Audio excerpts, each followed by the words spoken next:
Vous reconnaissez-vous dans ce portrait? Vous êtes la personne sur qui l'on peut toujours compter, celle qui ne dit jamais non, qui s'efforce de plaire à tout le monde, quitte à s'oublier. Vous êtes perçu comme gentil, conciliant, serviable, et pourtant, au fond de vous, une fatigue grandit, un ressentiment silencieux, l'impression d'être constamment drainé ou même utilisé.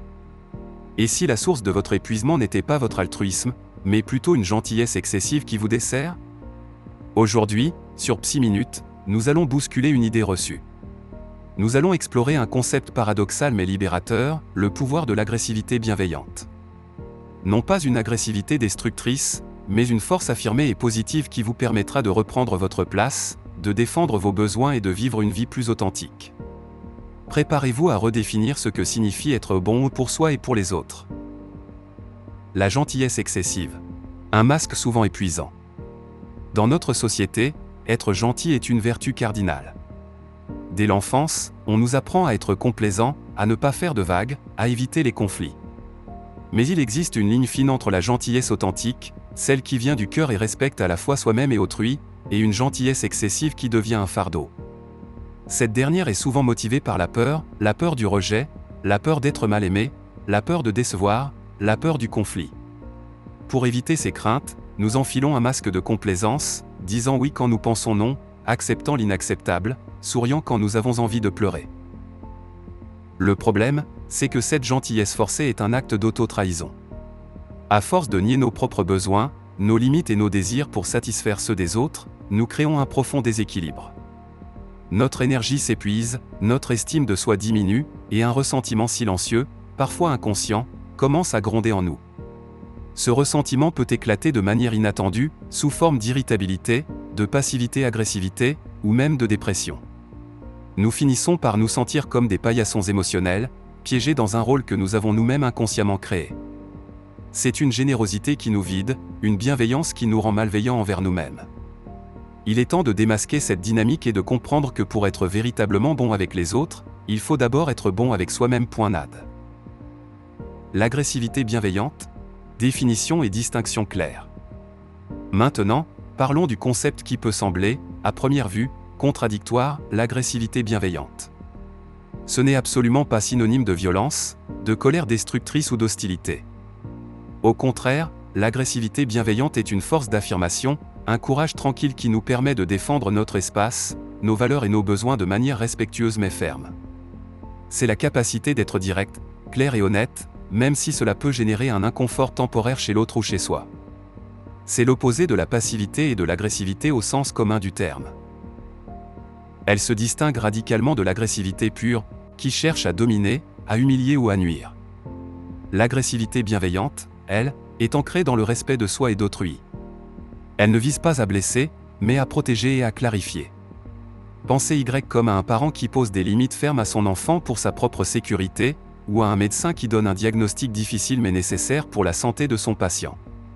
La motivation n'est pas la destruction, mais le bien-être, y compris le nôtre.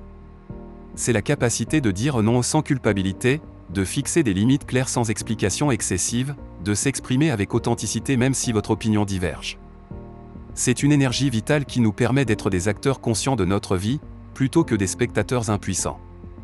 Elle est le fondement d'une assertivité saine et le rempart contre l'épuisement relationnel. Manifester une agressivité bienveillante, technique et mise en pratique. Alors, comment développer et manifester cette force intérieure de manière constructive? C'est un apprentissage qui demande de la pratique, mais les bénéfices sont immenses. La première étape est d'apprendre à identifier et à nommer vos propres besoins et limites. Souvent, quand on est trop gentil, on a perdu le contact avec ce qui est acceptable ou non pour soi. Prenez le temps de ressentir votre inconfort, votre épuisement. Où se situe votre limite? Qu'est-ce qui vous fait du bien et ce qui vous draine? Cette conscience de soi est le point de départ. Ensuite vient la communication claire et directe. Au lieu de tourner autour du pot, d'espérer que l'autre devine vos besoins ou de laisser le ressentiment s'accumuler, apprenez à exprimer ce que vous ressentez et ce que vous souhaitez avec calme et fermeté. Utilisez des jeux plutôt que des tu accusateurs. Par exemple, au lieu de tu ne m'écoutes jamais, dites je me sens inaudible quand tu m'interromps. Pratiquez la phrase simple et directe, non, je ne peux pas faire ça, sans justification excessive. Plus vous vous justifiez, plus vous ouvrez la porte à la négociation et à la transgression de vos limites. C'est un exercice de concision et de confiance en soi. Une autre technique cruciale est de gérer le malaise du conflit. L'agressivité bienveillante ne promet pas l'absence de conflit, mais plutôt sa gestion saine. Il est normal que l'affirmation de soi génère une tension initiale chez l'autre, surtout si celui-ci était habitué à votre complaisance. Acceptez ce malaise. Ne le fuyez pas en revenant sur votre position. Ce n'est pas le signe que vous avez mal agi, mais que vous êtes en train de changer une dynamique établie. La pratique de la visualisation peut être très utile ici. Imaginez-vous en train de poser vos limites avec assurance et de rester calme face à une réaction potentielle. Entraînez-vous mentalement à dire ce que vous avez besoin de dire. Ces petits exercices quotidiens renforcent les circuits neuronaux de l'assertivité. L'impact transformateur sur votre vie et vos relations. L'adoption de l'agressivité bienveillante n'est pas seulement une technique de communication, c'est une véritable transformation de l'être. Son impact sur votre vie est profond et multidimensionnel. Premièrement, votre estime de soi connaîtra un essor considérable. Chaque fois que vous vous affirmez de manière saine, vous envoyez un message puissant à votre subconscient, « Je compte. Mes besoins sont valides. Je mérite le respect. » Cette reconnaissance interne est le terreau de la confiance en soi. Deuxièmement, vos relations se transformeront radicalement. Les relations déséquilibrées, où vous étiez systématiquement vidé de votre énergie, s'éteindront d'elles-mêmes, ou bien les dynamiques s'équilibreront. Les personnes qui vous aiment et vous respectent vraiment applaudiront votre authenticité et votre capacité à vous positionner.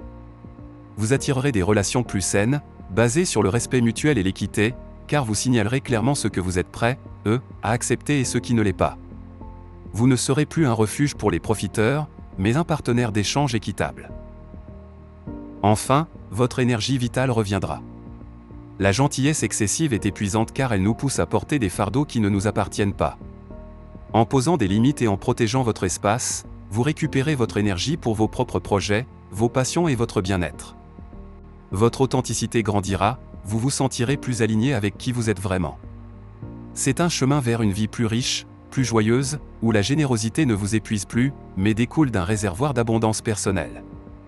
Le pouvoir de l'agressivité bienveillante n'est pas un concept agressif, mais une voie vers la liberté intérieure et l'épanouissement véritable. Cesser d'être trop gentil pour embrasser une agressivité bienveillante est un voyage courageux vers une vie plus équilibrée et authentique.